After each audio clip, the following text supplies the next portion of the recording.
All right, and we are back here on the GSMC Football Podcast. And for the final part of the show, we're going to now get into talking about the Bengals Giants game, the Sunday Night Football matchup. Talk about the Bengals picking up a 17-7 victory, a very low scoring game. So let's get into the specifics of it. So the Bengals, I mean, they're not where I expected them to be. Um, their offense has been playing really well in recent weeks, but their defense has been one of the worst in the league.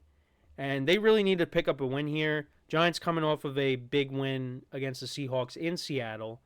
And, once again, I thought, hey, the Giants could win this game, but, show me something. And once again, they show me that they cannot take that next step. And this Giants YouTuber that I watch puts it perfectly. They do just good enough to keep you invested. And that they won't take that next step. And this was an opportunity to do that. But they just couldn't do it. They lose a low-scoring game. They only put up 7 points. And Daniel Jones just continues to show you that he's not the guy. And he cannot win in prime time. He can't do it. So the Giants' defense was awesome in this game. Was awesome. And that was one of the things that I said you got to be excited about if you're a Giant fan, is the defensive line. And they had their way with Joe Burrow, except for this one play that happened. So the Bengals got the ball first. And, they sacked Joe Burrow, 3rd and 18 from the 47. You're thinking, okay, at worst they're going to give up 3 points. But oh no. Defense was not expecting this, but the defense goes one way, Joe Burrow scrambles the other way, and he takes off with it, and he scores a 47-yard touchdown. Joe Burrow, not Lamar Jackson, not Jalen Hurts, not Josh Allen. Now, Joe Burrow is mobile, but you know what I mean. Like, you don't expect Joe Burrow to do that. But yeah, Joe Burrow ends up scoring a 47-yard touchdown, and the Bengals go up 7-0. And that was pretty much the only touchdown they had for the whole game until the end. But it was 7-0. Both teams exchanged punts. And then the Giants, they're putting together a good drive, right? They're moving the ball, 14 to Tyrone Tracy, who had a good game. Wan'Dale Robinson, 15 yards. But then Jones does something that he continues to do. He's getting hit. And instead of just taking the sack at that point, he just throws it up and it gets intercepted. And the Giants don't get any points out of that. And now the Bengals, they didn't turn it into anything. But that's points off the board. And the Giants left a lot of points off the board in this game. Bengals punted. Then in the second quarter, all punts. All punts. And we went to half, and it was only 7-0. Then the Giants, they get the ball. 4th and 2 from their own 38. They go for it. And it ended up being incomplete. Jones trying to hit Wan'Dale Robinson. However, the Bengals ended up fumbling. Zach Moss ended up fumbling at the Giants' 26. Recovered by Micah McFadden. And they turned that into a touchdown drive. 16 plays, 79 yards down the field. And, the Giants went for it on 4th down a couple times and converted, which was big. And Tyrone Tracy scored a touchdown from 1 yard out. He had a good game. And that tied the game. However, the Bengals, they went right down the field on their next drive. Burrow connected with Jamar Chase on a nice pitch and catch. The Giants looked like they were going to get to Burrow. He scrambled out, tossed it downfield to Chase. Chase made a nice play. And then Chase Brown ended up scoring a touchdown later in the drive, but there was a holding, so that got called back. Burrow ended up getting sacked, and then McPherson ended up kicking a 37-yard field goal. So that made it 10-7. Then Giants get the ball. They're driving. They get to the 28. And Greg Joseph misses a field goal. So, both New York kickers did not have a good week. 47-yarder, he misses. And the Giants, once again, do not get any points. Then Bengals punted. Giants turned it over on downs. They went forward on 4th down again on 4th and 2. and Jones could not connect with Darius Slayton. And then the Bengals, they basically iced the game. Well, Chase Brown, he fumbled after the Bengals picked up a first down, but the ball went out of bounds. So the Giants had an opportunity to get the ball, didn't get it, and then on the very next play, Chase Brown takes to the house from 30 yards out, and that was it. Oh, and also, Giants did get the ball back, and they were going to kick a field goal, and then, try to go for the onside kick. But, of course, they don't get the field goal. Joseph misses another field goal, and they end up losing 17-7. A lot of missed opportunities in this game.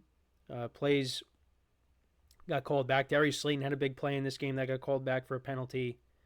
But the Giants, once again, they prove, you look like, hey, did they turn the corner? No, they didn't. Well, their defense has been playing really well.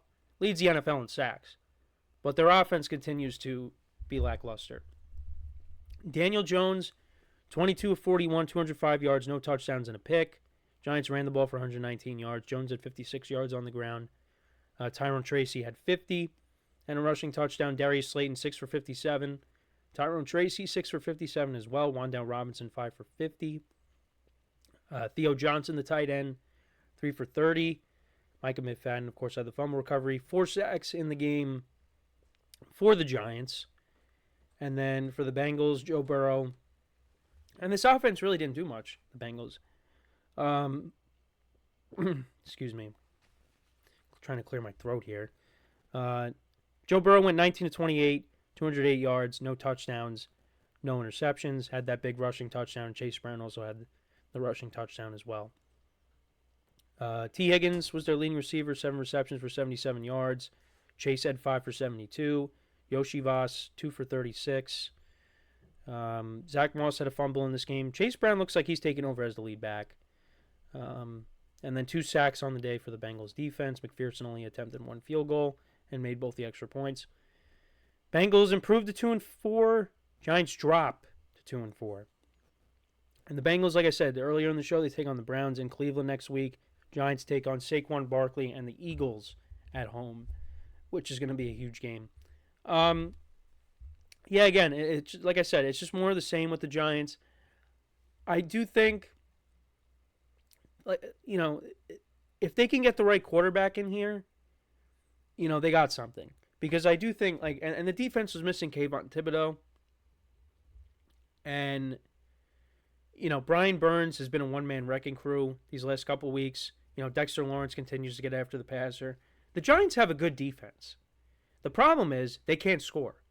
They cannot score. They scored last week, but they couldn't score this week against a defense that's not good.